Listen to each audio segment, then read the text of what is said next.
ওকে, তাহলে আসো আমরা পিভি দেখছিলাম, ফটোভোলটাইক্স। হ্যাঁ, তো আমাদের কিছু দূর পড়া হয়েছে, দেখো তো এগুলো আমাদের হয়েছে এই পর্যন্ত আমরা দেখেছিলাম। এই যে এই পর্যন্ত কিভাবে আমরা ওই যে প্যানেল বা মডিউল ফেব্রিকেট করি, হ্যাঁ সেটা দেখেছিলাম। আচ্ছা, এখন এখন আমরা নেক্সট টপিকে একটু আসি, কালেকশন প্রবাবিলিটি। হ্যাঁ, কালেকশন প্রবাবিলিটি কি, কোনটাকে বলছি আমরা এখন? তোমরা হ্যান্ড ইয়ে করতে পারো, ডাউন করতে পারো এখন। হ্যাঁ, হ্যান্ড রেজ করে রাখতে হবে না, ওই দেখা হয়ে গেছে আমার। হ্যাঁ, কি করতে পারো, হ্যাঁ ঠিক আছে। আচ্ছা, তাহলে কালেকশন প্রবাবিলিটি নিয়ে আমরা বলছিলাম। তা কালেকশন প্রবাবিলিটিটা কি? কালেকশন প্রবাবিলিটি বেসিক্যালি আমরা কি করতেছি, আমরা ফোটন এনার্জি দিচ্ছি, তুমি তোমার ডিভাইসে বা ম্যাটেরিয়ালে ফোটন দিচ্ছ এবং সেখান থেকে ইলেকট্রন হোল পেয়ার জেনারেট করছে।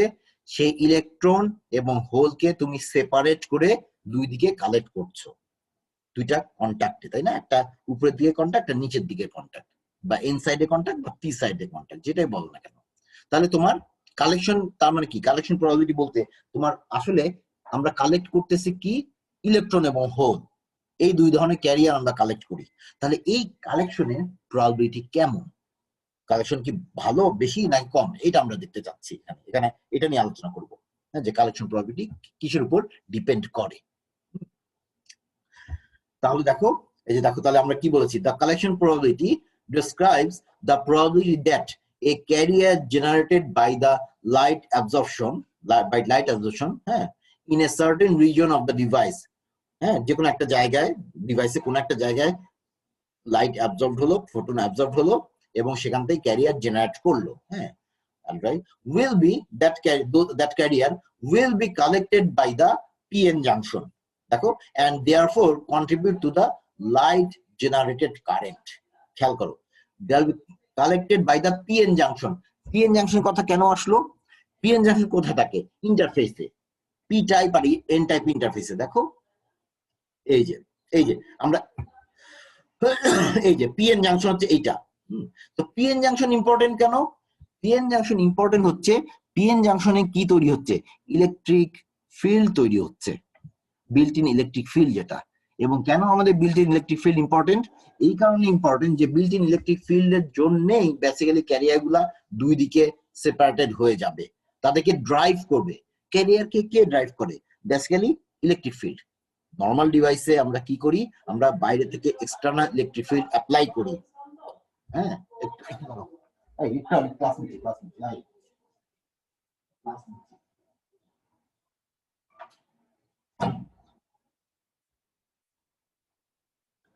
আচ্ছা, যেটা বলছিলাম যে এই যে তাহলে এখানে আমার ইলেকট্রিক ফিল্ড জেনারেট করছে হচ্ছে ইন্টারফেসে। হ্যাঁ, ইন্টারফেসে, ইন্টারফেসের তাহলে এই এই ইলেকট্রিক ফিল্ড কি করবে? ইলেকট্রিক ফিল্ডটাই বেসিক্যালি ড্রাইভ করবে। আমরা তো এখানে এক্সটার্নাল ইলেকট্রিক ফিল্ড দিব না, সো ভিতরের ইলেকট্রিক ফিল্ডটাই আমাকে ক্যারিয়ার দুই দিকে সরাই দিবে। কোন দিকে? আমাদের যেহেতু এই বড় মানে উপর থেকে নিচের এই এই ফিগারে উপর থেকে নিচের দিকে ইলেকট্রিক ফিল্ড, তাই না? এখান থেকে এখানে ইলেকট্রিক ফিল্ড। আকিলা কি কিছু বলবা? হ্যান্ড রেজ করছো নাকি এমনি? আচ্ছা, এমনি। কেউ কি এই এমনি এমনি তোমরা হ্যান্ড রেজ করতেছো নাকি? ও আচ্ছা, ভুলে। আচ্ছা, ঠিক আছে ঠিক আছে, কারণ মানে কোশ্চেন থাকলে এমনি বলবো, অসুবিধা নেই। ওকে, তাহলে আমরা কোথায় ছিলাম? যে তাহলে যেটা বলছিলাম যে তোমার আমার এই দিক থেকে ওই যে পজিটিভ, যে আমার ব্যারিয়ারের যে পজিটিভ আয়নের দিক যেটা হলো এন সাইডে, হ্যাঁ সেখান থেকে ইলেকট্রিক ফিল্ড নিচের দিকে ডিরেকশন। তাহলে কি করবে? তাহলে সে কি করবে, ইলেকট্রন গুলাকে উপরের দিকে পুল করবে ধরো, হ্যাঁ, আর হোলকে নিচের দিকে পুশ করবে, তাই না? নিচের দিকে চলে যাবে হোল। হ্যাঁ, এটাই আমরা দেখিয়েছিলাম, তাই না? যে ওই যে কি, সরি সরি সরি সরি, এই যে যে আমার যদি ইলেকট্রন যদি হয় হচ্ছে এই যে এই কি বলে এটা, ব্লু, হ্যাঁ ডার্ক ব্লু ধরো, হ্যাঁ তাহলে এইটা এই যে উপরের দিকে নিয়ে যাবে ইলেকট্রনটাকে, ইলেকট্রিক ফিল্ড। আর এই যে হোল যদি কোথাও এক জায়গায় তৈরি হলো আর কি ধরলাম, তাহলে হোলকে পুশ করবে নিচের দিকে। হ্যাঁ, এভাবে বলতেছিলাম আমরা। তাহলে দেখো তাহলে তোমার বেসিক্যালি যেই জায়গাটায়, যে রিজনে ইলেকট্রিক ফিল্ড সবচেয়ে স্ট্রং, সেখানে যদি তুমি কোনোভাবে ক্যারিয়ারকে পাঠাতে পারো, তাহলেই কিন্তু ক্যারিয়ার গুলা ড্রাইভেন হবে, তাই না? তাদেরকে তুমি তোমার সার্টেন একটা ডিরেকশনে সেন্ড করতে পারবা। সো তোমার ক্যারিয়ার এইখানে পৌঁছায় কিনা, যেখানে সবচেয়ে স্ট্রংগেস্ট, তার মানে কি এই ব্যারিয়ার রিজিয়নে, তার মানে ইন্টারফেসে কাছে, ইন্টারফেস এই রিজিয়নটা, এইখানে যদি তুমি ক্যারিয়ারকে কোনোভাবে আনতে পারো, এই জেনারেটেড ক্যারিয়ারকে, তাহলেই এদেরকে মানে দুই দিকে সেপারেট করে কন্ট্যাক্টে পাঠানোর পসিবিলিটি থাকবে, ভালো একটা পসিবিলিটি থাকবে। তার মানে এখান থেকে ইলেকট্রন তাহলে উপরের দিকে চলে যাবে আর হোল হচ্ছে নিচের দিকে চলে আসবে, তার মানে কন্ট্যাক্টে কালেক্টেড হবে তারা। কাজে আমার দরকার হলো যে তাহলে এই কালেকশন প্রবাবিলিটি মানে কি, তাহলে আমি এইখানে ক্যারিয়ার পাঠাতে পারতেছি কিনা, এটা হচ্ছে আমার টার্গেট। তাহলে দেখো এখন ক্যারিয়ার পাঠাতে পারবো মানে কি, ধরো ক্যারিয়ার কোথায় জেনারেট করবে সেটা কিছুর উপর ডিপেন্ড করে। তোমার বেসিক্যালি উপর থেকে, এই যে উপর থেকে, হ্যাঁ উপর থেকে আমার ফোটন আসতেছে এনার্জি নিয়ে, এই ফোটনটাকে তুমি কোন জায়গায় অ্যাবজর্ব করলা, মানে তোমার ম্যাটেরিয়ালে বা ডিভাইসে কোন রিজনে অ্যাবজর্ব করলা। যদি ফোটনটা তোমার এই রিজনে, এই যে ডিপ্রেশন লেয়ার, যেখানে ডিপ্রেশন লেয়ারের রিজনের মধ্যেই যদি অ্যাবজর্ব হয়, তাহলে কি ওইখানেই তো তোমার ইলেকট্রন হোল পেয়ার জেনারেট করলো। তাহলে দেখো এই যে তাহলে একদম ফিল্ডের মধ্যে, যেখানে ইন্টেন্স ফিল্ড, সেই ফিল্ডের মধ্যেই যদি তোমার ইলেকট্রন হোল পেয়ার জেনারেট করে, তাহলে কিন্তু তারা ইজিলি ফিল্ডের আন্ডারেই তারা আছে, সো ইজিলি তারা সেপারেটেড হয়ে দুই দিকে মুভ করবে। তা আমি ইলেকট্রন উপর দিকে চলে যাবে, হোল নিচের দিকে চলে আসবে। তাহলে দেখো এই রিজনটা আমার সবচেয়ে বেশি কি বলবো ডিজায়ার্ড রিজিয়ন। হ্যাঁ, এখানে যাতে তৈরি হয় ইলেকট্রন হোল পেয়ার, এটাই আমরা চাই সবসময়। বাট এইটা চাইলেই তো আর হবে না, তোমার তো উপর থেকে ফোটন আসতেছে, কাজে ফোটনকে তুমি সব ফোটনকে এই জাংশনে অ্যাবজর্ব করে ফেলবা, এটার গ্যারান্টি আমরা দিচ্ছি না। বাট কিছু থাকবে, কিছু এখানে জেনারেট মানে অ্যাবজর্ব হবে এবং ইলেকট্রন হোল পেয়ার জেনারেট করবে, তারা সবচেয়ে ভালো আমাদের জন্য, তাই না? কাজে এটা একটা অপশন। আবার আর কি অপশন আছে, উপরের দিকেও জেনারেট করতে পারে, এই যে এদিকে, এটা কি এন টাইপ, উপরের দিকে আমরা এন টাইপ বলতেছি, দেখো এই রিজনটা এন টাইপ। তাহলে ধরো ডিপ্লেশন রিজনের বাইরে, বাইরে কি কি আছে, এই উপরের দিকে এন টাইপের উপরের দিকে, তার মানে কি এন টাইপের উপরের দিকে মানে সারফেস, এন টাইপের সারফেসের কাছাকাছি, হ্যাঁ সেটা হতে পারে। আবার ভিতরের দিকেও আসতে পারে, হ্যাঁ যে ভিতর দিকে পি টাইপের নিচের দিকে, মানে ডিপ্রেশন ক্রস করে ভিতর দিকে চলে আসলো, এখানে এসে ফোটন তুমি অ্যাবজর্ব করলা এবং সেখান থেকে ইলেকট্রন হোল পেয়ার জেনারেট করলো, সেটা হতে পারে। এখন যেখানে মানে ইলেকট্রন হোল পেয়ার জেনারেট করুক না কেন, সেটাকে তুমি কিভাবে কালেক্ট করতে পারো বেশি, এটা হলো ব্যাপার। তোমার কালেকশন প্রবাবিলিটি তাহলে কোন কোন রিজনে জেনারেট করলে বেশি হবে, সেটা আমরা দেখতে যাচ্ছি। যেমন দেখো এই যে এই ফিগারটা দেখো, এই যে এখানে, হ্যাঁ এখানে একটা কালেকশন প্রবাবিলিটি একটা ফিগার দেওয়া আছে। এইদিকে আমরা কি দেখাচ্ছি ফিগারটাতে, দেখো তো আমাদের এক্স এক্সিস বরাবর, এই বরাবর, হ্যাঁ আমার ডিস্টেন্স ইন দা ডিভাইস, ডিভাইসের ডিস্টেন্স দেখাচ্ছি আমরা। তার মানে কোথায়, এই যে এইটা বাম দিকে কি শুরু হয়েছে কোত্থেকে, ফ্রন্ট সারফেস থেকে। ফ্রন্ট সারফেস, ফ্রন্ট সারফেস মাঝখানে কি, এটা হচ্ছে ডিপ্রেশন রিজিয়ন, মানে ডিভাইসটা এরকম ছিল, বুঝছো? এই যে একটু আগে আমরা এইখানে, এই যে এখানে যখন দেখাচ্ছিলাম এরকম, হ্যাঁ অথবা ধরো একটা বই নিয়ে আমি, এই যে ধরো এরকম, হ্যাঁ এইটা হচ্ছে উপরের দিকের সারফেস, এইটা ধরো, হ্যাঁ এই যে নিচের দিকের সারফেস, ঠিক আছে? তাহলে ফ্রন্ট সারফেস আর রিয়ার সারফেস, এইভাবে ডিভাইসটা দেখাচ্ছি এখন এই মুহূর্তে। এখন এইটা আর মাঝখানে ধরো বাল্ক ম্যাটেরিয়াল, হ্যাঁ কিছু দূর, কিছু ধরো এন টাইপ থাকলো আর কিছু দূর পি টাইপ থাকলো, হ্যাঁ এরকম থাকলো, ঠিক আছে? তো এইটাকে আমি পরের ফিগারটাতে দেখো তো, এই যে এখানে, হ্যাঁ উপরটা তো ফ্রন্ট, এটা ফ্রন্ট, এই যে এটা ফ্রন্ট সারফেস, হ্যাঁ তাহলে এই ফ্রন্ট সারফেসটাকে আমি এই যে এভাবে দেখাচ্ছি বাম পাশে, দেখো এখন এই যে লম্বালম্বি দেখাচ্ছি, তাহলে বাম পাশে আমার ফ্রন্ট, হ্যাঁ তাহলে ডিভাইসের মধ্যে, এই যে ডিভাইসের মধ্যে ডিস্টেন্সটা, এই যে এটা হলো ডিভাইসের ডিস্টেন্স, তাই না? এই যে এখান থেকে ওই উপর থেকে ফোটন আসবে, ফোটন এসে ভিতরে দিয়ে হয়তো কিছু ফোটন বাইরে চলেও যেতে পারে, হ্যাঁ পাস থ্রু করে, সেটাও হতে পারে। তো এটাকে আমি এভাবে দেখাচ্ছি, এভাবে দেখায় তাহলে এদিকে বা এই যে এভাবে দেখাই, হ্যাঁ এভাবে, তাহলে এদিকে আসলো ফ্রন্ট, এটা ফ্রন্ট, আর এদিকে হচ্ছে ধরো রেয়ার, হ্যাঁ এটাই দেখাচ্ছি। আর এই যে ছিল, ঠিক আছে এভাবে দেখাই। আর মাঝখানে এক জায়গায় তাহলে কিছু অংশ থাকবে হচ্ছে আমার এনআরপি এর মধ্যে, এই যে ডিপ্রেশন রিজিয়ন, হ্যাঁ এরকম ডিপ্রেশন রিজিয়ন, এইটা দেখাচ্ছি এই যে এইটা, এই যে এই অংশটা ডিপ্লেশন রিজন, আমার এই অংশটা।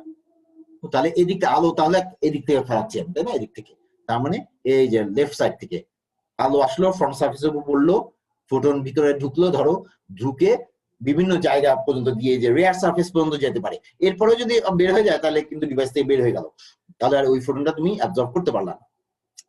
তো এখন আমরা দেখতে যাচ্ছি যে ফোটন কোথায় অ্যাবজর্ব হলে কালেকশন প্রবাবিলিটি কেমন।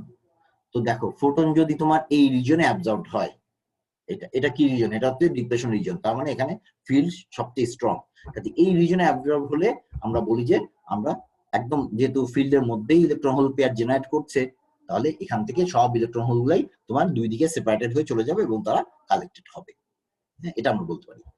তাহলে এইখানে দেখো, আমরা এই ওয়াই এক্সিসে কি দেখাচ্ছি? কালেকশন প্রবাবিলিটি, এবং ইট ক্যান বি ম্যাক্সিমাম 1, তাই না? 1 প্রবাবিলিটি, তো কাজে তার ভ্যালু ম্যাক্সিমাম 1 হতে পারে।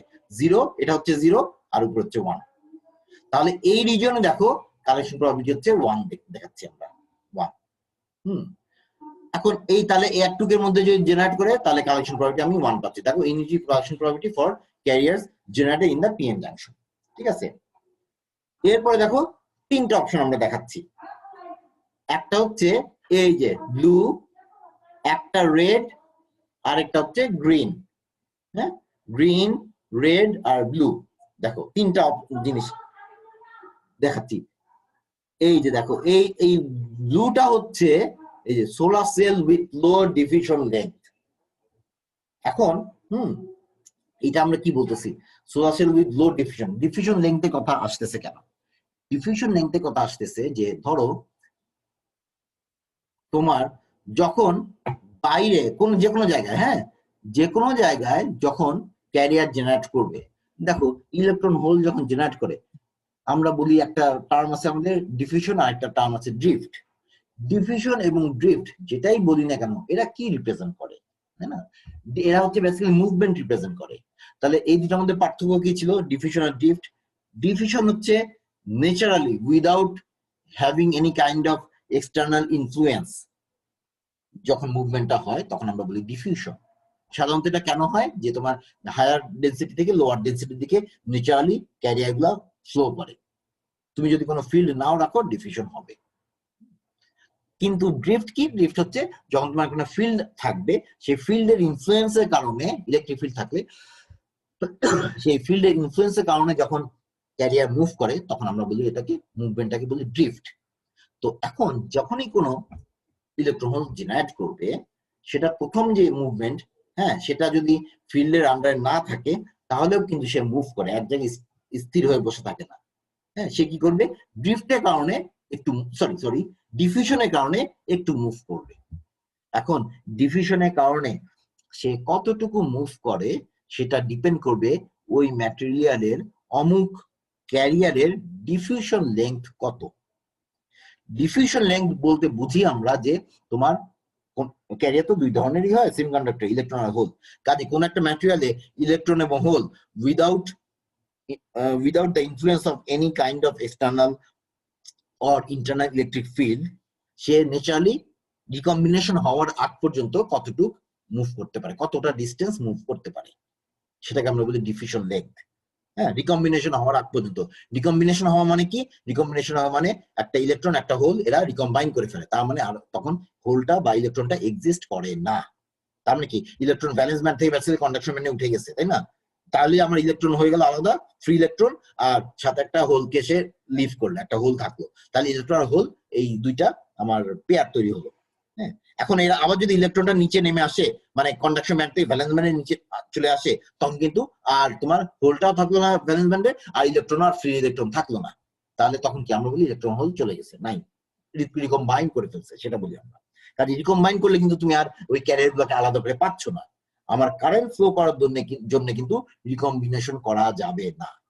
রিকম্বাইন করা মানে তুমি ওই ক্যারিয়ার গুলো লস্ট করে ফেললা, জেনারেট করছো বাট দে রিকম্বাইন্ড এগেইন, তার মানে তোমার ওই ফ্রি ক্যারিয়ার আর থাকলো না। ফ্রি ক্যারিয়ার না থাকলে তুমি কারেন্ট পাবা না, আর কারেন্ট পাওয়া না পাওয়া মানে হচ্ছে তুমি অফকোর্স পাওয়ার পাচ্ছ না, তার মানে কোনো পাওয়ার জেনারেট করছে না ডিভাইস। সো আমাকে রিকম্বাইন করতে দিব না আমি, তাই না? রিকম্বাইন করাতে চাই না। সো রিকম্বাইন করার আগ পর্যন্ত হলো ডিফিউশন, তাহলে যতটুকু সে মুভ করতে পারে সেটা ডিফিউশন লেংথ। এখন খেয়াল করো তোমার ডিফিউশন লেন্থ কেমন দরকার। তোমার ডিফিউশন লেন্থ যদি বেশি হয় তার মানে কি, দেখো কোন একটা পজিশন খেয়াল করো, ধরো এই এরকম একটা পজিশন, হ্যাঁ ধরো হয়ে গেল, হ্যাঁ ধরো কোন একটা পজিশন, ধরো এরকম একটা ইন্টারমিডিয়েট জায়গায় একটা ক্যারিয়ার জেনারেট করলো বা একটা হোল জেনারেট করলো, যেই হোল বা ইলেকট্রন, ধরো ইলেকট্রন, হ্যাঁ এরকম জায়গায় জেনারেট করলো। এখন ইলেকট্রনটাকে আমি কোথায় আনতে চাচ্ছি, এই জায়গায় আনতে চাচ্ছি, এরকম রিজনে। এখন তার ডিফিউশন লেন্থ যদি বেশি হয়, ধরো ডিফিউশন লেন্থ হচ্ছে এই লেন্থের থেকে বড়, তাহলে ন্যাচারালি সে এদিকে মুভ করার একটা টেন্ডেন্সিটা থাকবে। হ্যাঁ এখান থেকে এই পর্যন্ত সে মুভ করতে পারে যদি ডিফিউশন লেন্থ তার বড়। হ্যাঁ তাহলে সে এমনিতেই মুভ করলো, মুভ করে সে এখানে যদি চলে আসতে পারে তাহলে কি, সে কিন্তু ওই ফিল্ডের আন্ডারে চলে আসলো, তার মানে আমার ডিফিউশন রিজনের মধ্যে চলে আসছে, দ্যাটস গুড, তাই না? কারণ আমি তখন এদেরকে আবার ড্রিফটের মাধ্যমে সেপারেট করে দিতে পারতেছি। আর যদি ডিফিউশন লেন্থ খুব কম হয়, ছোট হয়, তাহলে এখানে জেনারেট করছে, সে ডিফিউজ করে এতটুকু পর্যন্ত যেতে পারলো, অল্প একটু যেতে পারলো, এই যে এতটুকু সে মুভ করলো, সে কিন্তু এখনো ফিল্ডের মধ্যে যায় নাই, ফলে কি হলো, এটা রিকম্বাইন করে ফেলবে। তাহলে যত বড় ডিফিউশন লেন্থ হবে তত আমার পসিবিলিটি থাকে বেশি যে আমার ইলেকট্রন বা হোলস গুলো জেনারেট করলো সেগুলা আমার ইলেকট্রিক ফিল্ড যেটা ডিপ্লেশন রিজন সেই পর্যন্ত পৌঁছাতে পারবে, যেটা আমরা চাই। কাজে আমরা চাই কি ডিফিউশন লেন্থ বড় হবে। সো তাহলে এখন কালেকশন প্রবাবিলিটির ফিগারটাতে আসি আবার। দেখো তাহলে যদি এই যে নীল ফিগারটা দেখাচ্ছি আমরা, নীল যে ব্লু যে ইয়েটা আছে, হ্যাঁ লাইনটা, এখানে solar cell with low diffusion length, যদি ডিফিউশন লেন্থ লো হয় তাহলে দেখো, তাহলে একটু দূরে, এই যে এটা হলো ডিপ্লেশন রিজন, ডিপ্লেশন রিজন থেকে একটু এখানে যদি জেনারেট করে, এইগুলা কিন্তু আর তোমার কি কালেক্টেড হতে পারবে না। তার মানে কি কাছাকাছি জেনারেট করতে হবে, এরকম জায়গায় যদি জেনারেট করে কাছাকাছি, তাহলে হয়তো ডিফিউশন লেন্থ দিয়ে এখানে ঢুকতে পারবে, তাহলে কালেক্টেড হবে। আর যদি দূরে হয়, যত দেখো যত এই যে এদিকে যাচ্ছি আমি, দেখো এখানে জিরো, তার মানে ডিফিউশন লেন্থ ম্যাক্সিমাম হচ্ছে এরকম ডিস্টেন্স। এবং এমন না যে এখানে যারা জেনারেট করবে 100% কালেক্টেড হবে, কারণ এটা কিন্তু বিভিন্ন দিকে ডিফিউজ করতে পারে, তার একটা পোর্শনই এদিকে যাবে আর কি। কাজে এখানে থাকা মানে আমি একদম এরকম করে এটাকে এরকম করে দিব না, কিন্তু মানে একদম স্কোয়ারের মতো করে বা রেক্ট্যাঙ্গুলার মতো করে একটা গ্রাফ আঁকবো না, এটা এরকম করে, হ্যাঁ ডিকেইং। কেন, কারণ হচ্ছে এটা ডিফিউশন জিনিসটা র্যান্ডম ডিরেকশনে হয়, কাজে একটা পার্সেন্টেজ ওদিকে যাবে, একটা পার্সেন্ট অন্যদিকে আসতে পারে। কাজে যত এটার কাছাকাছি যাবে এবং ডিফিউশন যত বড় হবে, তত পসিবিলিটি থাকবে যে এটা এইদিকে আসবে, এই রিজনের মধ্যে ঢুকতে পারবে, তাই না? সেই জন্য দেখো ডিফিউশন যদি ছোট হয় তাহলে কিন্তু তুমি দূরের দিকে, এই যে এদিকে, হ্যাঁ অথবা ডান দিকে, এদিকে এদিকে জেনারেট করা কোনো ক্যারিয়ারই তুমি এইখানে আনতে পারছো না, ফলে কি এগুলো লস্ট করলে, এগুলো রিকম্বাইন করে ফেললো। সেই জন্য দেখো তখন কি তাহলে রিকম্বিনেশন, এই যে আমাদের যে কালেকশন প্রবাবিলিটি কমে যাচ্ছে, দেখো কালেকশন প্রবাবিলিটি এই যে এদিকে কম, এইখানে আছে কিন্তু এদিকে এই যে জিরো হয়ে যাচ্ছে, দেখো এদিকে জিরো হয়ে যাচ্ছে, এদিকে জিরো হয়ে যাচ্ছে, এদিকে কমে যাচ্ছে, এদিকে গেলে আস্তে করে বাড়লো। যদি তোমার ডিফিউশন লেন্থ যদি লার্জ থাকে, হ্যাঁ হাই ডিফিউশন লেন্থ, তাহলে কিন্তু এই গ্রাফটে তুমি এরকম করে হয়তো আঁকতে পারতা, এরকম করে আঁকতে পারতা, এই নীল গ্রাফটাই, এই যে নীলটা, হ্যাঁ তাহলে এভাবে হইতো, তাই না, এভাবে হতো, বুঝছো? তাহলে ডিফিউশন লেন্থের উপর কালেকশন প্রবাবিলিটি ডিপেন্ড করে, হ্যাঁ এটা একটা ইম্পর্টেন্ট ইস্যু। আচ্ছা আর কি আছে, আরেকটা দেখো surface passivation. Surface passivation what does it mean? Surface passivation মানে হচ্ছে আমরা এই যে দেখো, যখনই আমরা কোনো ডিভাইসের সারফেসে যাই, এই যে সেমিকন্ডাক্টর শেষ হয়েছে, তারপরে হচ্ছে কি তুমি ইয়ে দিবা, মেটাল দিবা কন্টাক্টের জন্য, তাই না, মেটাল দিচ্ছ, তাহলে এই সেমিকন্ডাক্টর মেটাল এর মধ্যে তাহলে এটা একটা ইন্টারফেস, তাই না, সেমিকন্ডাক্টর, হ্যাঁ এটা সেমিকন্ডাক্টর, এটা মেটাল, ইন্টারফেস। এই ইন্টারফেসের অবস্থা কি? এখন সাধারণত সেমিকন্ডাক্টর যে গ্রো করে করে এন্ড হয়, ওখানে কিন্তু প্রচুর ড্যাংলিং বন্ড থাকে, কারণ এটা জাস্ট একটা সারফেস তুমি কাট করে ফেলছো, ধরো মাঝখান থেকে কাট করে ফেললে কি ওখানে অনেক বন্ড ওপেন হয়ে যায়। তো ওপেন বন্ড যখন থাকে সেটা কি প্রবলেম করে আমাদের ডিভাইসের ক্ষেত্রে? প্রবলেম যেটা করে সেটা হচ্ছে ওই ওপেন বন্ড গুলা বেসিক্যালি ইলেকট্রনকে বা ক্যারিয়ারকে, ইলেকট্রন হতে পারে হোল হতে পারে, ক্যারিয়ারকে অ্যাবজর্ব করে ফেলে, কারণ ওপেন বন্ড তো বন্ডে ইলেকট্রন বা হোল চাইবে, তাই না? কাজে ওই ওপেন বন্ড থাকা মানেই হচ্ছে ওখানে ইলেকট্রন বা হোল চলে মানে বসে যাবে, ফিক্সড হয়ে যাবে, এবং তার বন্ডের মধ্যে ঢুকে গেলে তার ফ্রি ক্যারিয়ার থাকলো না। সো তুমি যদি এই বন্ড গুলাকে ক্লোজ করতে পারো, এই ড্যাংলিং বন্ড গুলাকে, তার মানে কি আমরা এটাকে বলি প্যাসিভেশন করা, প্যাসিভ করে দাও, যে তার মানে ওই বন্ড গুলা তোমার ক্যারিয়ারকে অ্যাবজর্ব করবে না, জাস্ট ক্যারিয়ার গুলো এর মধ্যে দিয়ে চলে যাবে, মেটালে কালেক্টেড হয়ে যাবে। তাহলে এই জিনিসটাকে আমরা বলি প্যাসিভেশন। হ্যাঁ, যে সারফেস প্যাসিভ করে দিছি। প্যাসিভ মানে হচ্ছে এটা অ্যাক্টিভ না, এটা অ্যাক্টিভলি কালেক্ট করবে না কোনো বা অ্যাবজর্ব করবে না কোনো ক্যারিয়ারকে, এটাকে বলে প্যাসিভেশন। সো যদি তোমার ডিভাইসের এই সারফেস গুলো প্যাসিভেশন খুব ভালো হয়, হ্যাঁ, তাহলে কিন্তু তোমার এইসব জায়গায় সারফেসে কালেক্টেড হয়ে যাবে না। সারফেস কিন্তু আমি বলতেছি না যে কন্টাক্ট কালেকশন, কন্টাক্টে পৌঁছার আগেই সারফেসে অ্যাবজর্ব হয়ে গেল, তাহলে কিন্তু কন্টাক্ট পর্যন্ত পৌঁছালো না, মেটাল পর্যন্ত গেল না, এটা খারাপ। আমি চাই যে সারফেস ক্রস করে মেটালে কালেক্টেড হোক, মেটালে কালেক্টেড হলে তাহলে কন্টাক্টে চলে গেল, তখন ফ্লো করবে, তাহলে সমস্যা নেই, তাই না? সো আমাদের সারফেসটা গুড প্যাসিভেশন হতে হবে। তাহলে দেখো এখানে ফিগারটা খেয়াল করো, এই যে আমি যদি এই যে দেখো solar cell with good surface passivation, তাহলে সারফেস প্যাসিভেশন যদি ভালো হয় তাহলে দেখো কালেকশন প্রবাবিলিটি আমার বেড়ে যাচ্ছে, এই যে ভালো, হ্যাঁ ভালো। কম্পেয়ার করলে দেখো এই যে solar cell with poor surface passivation, যদি পুয়ার হয় সারফেস প্যাসিভেশন তাহলে দেখো কালেকশন প্রবাবিলিটি কিন্তু কম, এই যে কম, এখানে 0 হয়ে গেছে, তার মানে যা ক্যারিয়ার মানে সারফেস আসতে সব ইয়ে করে ফেলছে, অ্যাবজর্ব করে ফেলতেছে, এরকম কন্টাক্টে যাচ্ছে না, তাই না? কাজেই তোমার এটা দেখতে হবে যে তাহলে তোমার কালেকশন ইয়ে যাতে প্যাসিভেশন যাতে সরি সারফেস প্যাসিভেশন যাতে ভালো থাকে, ভালো হইলে কালেকশন প্রবাবিলিটি বাড়বে। তাহলে আমার কিছু হয়তো স্টিল অ্যাবজর্ব হবে, বাট বেশ অনেক বেশিরভাগই তোমার কন্টাক্টে কালেক্টেড হবে, তার মানে কারেন্টে তারা কন্ট্রিবিউট করবে। কাজে এটাও আমার দরকার। তাহলে এই ফিগারে বেসিক্যালি আমরা কালেকশন প্রবাবিলিটি দেখাচ্ছি দুইটা প্যারামিটার উপর বেস করে, একটা হচ্ছে ডিফিউশন লেংথ আর একটা হচ্ছে সারফেস প্যাসিভেশন। আমার ডিফিউশন ভালো সোলার সেলের জন্য আমার ডিফিউশন লেংথ বেশি হওয়া দরকার এবং আমার সারফেস প্যাসিভেশন এটাও বেটার হওয়া বা গুড ভালো সারফেস প্যাসিভেশন দরকার, এই দুটা আমার দরকার বেশি। হ্যাঁ, আর হচ্ছে আরেকটা ব্যাপার যে আমার এই যে থিকনেস, এই জন্য সোলার সেলের থিকনেসের উপর ডিপেন্ড করে। তুমি যদি অনেক থিক করে ফেলো, ধরো এই যে থিক, হ্যাঁ অনেক থিক করে ফেললে এই যে ডিফিউশন লেংথ তুমি ইচ্ছা মতো বাড়াইতে কমাইতে পারো না, সেটা ম্যাটেরিয়ালের উপর ডিপেন্ড করে। সো তুমি যদি অনেক থিক করো, থিক করলে যেটা সমস্যা হবে যে তোমার ডিফিউশন লেংথের বাইরেও অনেক ম্যাটেরিয়াল থাকবে, কাজেই ওই সব জায়গায় যদি জেনারেট করলো ইলেকট্রন হোল পেয়ার, তাহলে কি হবে, ইলেকট্রন জেনারেট করলে ওইটা কিন্তু ডিফিউশন লেংথ ক্রস মানে পর্যন্ত ট্রাভেল করার পরেও ইয়েতে পৌঁছাতে পারবে না, ওই কি বলে এটাকে মানে তোমার ফিল্ডের আন্ডারে পৌঁছাতে পারবে না, তাহলে কিন্তু আমার লাভ হচ্ছে না, রিকম্বিনেশন করে ফেলতেছে।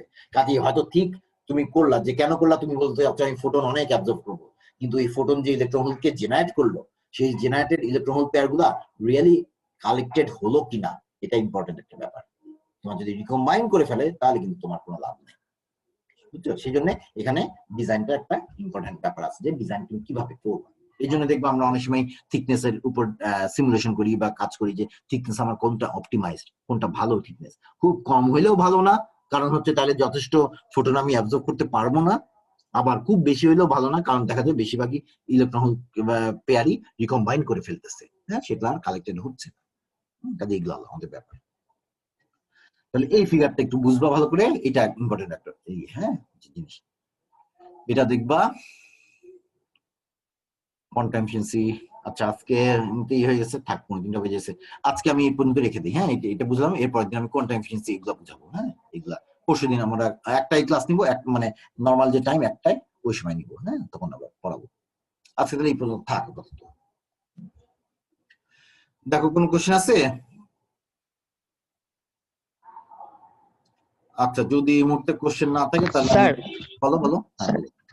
স্যার আমাদের এক্সাম ডেটটা একটু পিছাইতে হবে, যে মানে আমাদের 4 তারিখ হচ্ছে কম্পিউটার গ্রুপের হচ্ছে এক্সাম আছে, তো পরপর 2টা